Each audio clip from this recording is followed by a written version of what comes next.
बिस्मिल्लाह वस्सलामु अला रसूलिल्लाह। एक सवाल हमारे दारुल इफ्ता में आ रहा है कि शरीयत और तरीक़त में क्या फ़र्क है।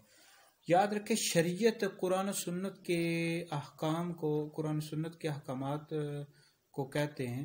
मिसाल के तौर पर नमाज, रोज़े, हज, ज़कात के जो मसाइल होते हैं, यानी कुरान और सुन्नत से निकाले गए हैं, तो इसको शरीयत कहते हैं। शरीयत ज़ाहिर का नाम है, तरीक़त बातिन का नाम है। यानी अपने अंदर इखलास पैदा करना, लिल्लाहियत पैदा करना, इसका नाम तरीक़त है। लेकिन ये याद रखे कि तरीक़त जो है ये शरीयत के ताबे है, यानी शरीयत से अलहदा नहीं है।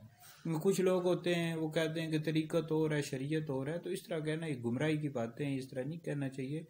बल्कि शरीयत जो है ये असल है, तरीक़त फ़र्अ है। मतलब तरीक़त जो है ये शरीयत के ताबे है, ठीक है।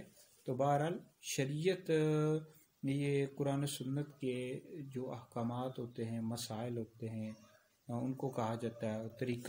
तरीक़त बातिन का नाम है।